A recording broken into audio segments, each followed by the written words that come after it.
Hi ಎಲ್ರಿಗೂ good morning. ಇವತ್ತು ಬೆಳಿಗ್ಗೆ 4 ಗಂಟೆಗೆ ಎದ್ರೂ ಕೂಡ ಬೇಗ ಬೇಗ ಕೆಲಸನೇ ಆಗಲಿಲ್ಲ. ಇವತ್ತು ಗುರುವಾರ ಆಗಿರೋದ್ರಿಂದ ರಾಘವೇಂದ್ರ ಸ್ವಾಮಿ ಅವರ ಪೂಜೆ ಮಾಡಬೇಕಿತ್ತು. ಸೊ ಹಾಗಾಗಿ ವಿಡಿಯೋ ಮಾಡೋಕ್ಕಾಗಲಿಲ್ಲ. ಸ್ನಾನ ಎಲ್ಲ ಮಾಡ್ಕೊಂಡು ಬಂದು ಪೂಜೆ ಮಾಡಿದೆ. ಪೂಜೆ ಮಾಡೋ ಅಷ್ಟರಲ್ಲಿ 5:45 ಆಗಿಬಿಟ್ಟಿತ್ತು.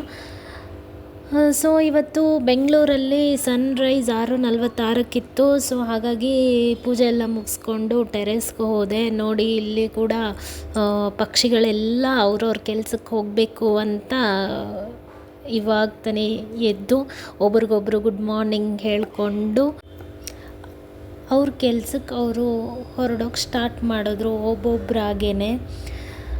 ಸೊ ನಾನು ಹಾಗೆ ಮೋಡಗಳು ಎಲ್ಲರೂ ಕಾಯ್ತಾ ಇದ್ವಿ. ಇದೇನು ನೀಲಿ ನೀಲಿ ಅಂದ್ಕೊತಿದ್ದೀರಾ? ನೋಡಿ ಸೂರ್ಯ ಚಂದ್ರ ಇಲ್ಲ ಅಂದರೆ ಆಕಾಶ ಎಷ್ಟು ಖಾಲಿ ಖಾಲಿಯಾಗಿ ಕಾಣಿಸುತ್ತೆ. ಸೊ ಇದೇ ಜಾಗದಲ್ಲಿ ಸೂರ್ಯೋದಯ ಆಗೋದು. ಸೊ ಹಾಗಾಗಿ ನಾನು ಮತ್ತು ಮೋಡಗಳೆಲ್ಲ ಸೂರ್ಯ ಉದಯ ಆಗೋಕ್ಕೆ ಕಾಯ್ತಾ ಇದ್ವಿ. ಹಾಗೆ ಇಲ್ಲೊಂದು ಪಕ್ಷಿ ಇವತ್ತು ಎಲ್ಲಿಗೆ ಆಹಾರ ಹುಡ್ಕೋಕ್ಕಂತ ಹೋಗೋದು ಅಂತ ಯೋಚನೆ ಮಾಡ್ತಾ ಕೂತ್ಕೊಂಡಿತ್ತು.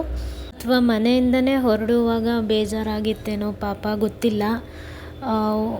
ಅದ್ರ ಗೂಡಿಂದ ಹಾರ್ಕೊಂಡು ಬಂದು ಇಲ್ಲಿ ಕೂತ್ಕೊಂಡಿತ್ತು. ನೋಡ್ತಾ ಇದ್ದಂಗೆ ಸೂರ್ಯೋದಯವಾಯಿತು.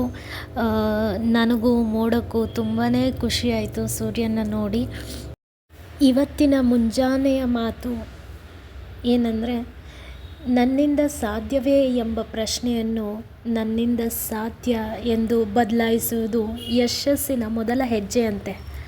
ಅಂದರೆ ನನ್ನಿಂದ ಆಗಲ್ಲ ಅಂತ ಅಂದ್ಕೊಳ್ಳೋ ಬದಲಾಗಿ ನನ್ನಿಂದ ಆಗೇ ಆಗುತ್ತೆ, ನಾನು ಮಾಡೇ ಮಾಡ್ತೀನಿ ಅನ್ನೋ ಛಲ ಇತ್ತು ಅಂತ ಹೇಳಿದ್ರೆ ಅದು ಎಂಥದ್ದೇ ಕೆಲಸ ಆಗಲಿ ನಮ್ಮಿಂದ ಮಾಡೋಕ್ಕೆ ಸಾಧ್ಯ ಆಗೇ ಆಗುತ್ತೆ. ಯಾಕಂದರೆ ಎಲ್ಲವನ್ನು ಮನುಷ್ಯನೇ ಕಂಡುಹಿಡ್ದಿರೋದು. ಸೊ ಇದನ್ನು ನಿಮ್ಮ ಜೊತೆ ಶೇರ್ ಮಾಡ್ಕೋಬೇಕನ್ನಿಸ್ತು, ಹಾಗಾಗಿ ಹೇಳಿದೆ. ಇದಾಗಿತ್ತು ಇವತ್ತಿನ ವಿಡಿಯೋ. ಈ ವಿಡಿಯೋ ನಿಮಗಿಷ್ಟ ಆಗಿದ್ದರೆ ಲೈಕ್ ಮಾಡಿ, ಕಮೆಂಟ್ ಮಾಡಿ, ಶೇರ್ ಮಾಡಿ, ಹಾಗೆ ಸಬ್ಸ್ಕ್ರೈಬ್ ಮಾಡಿ. Thank you.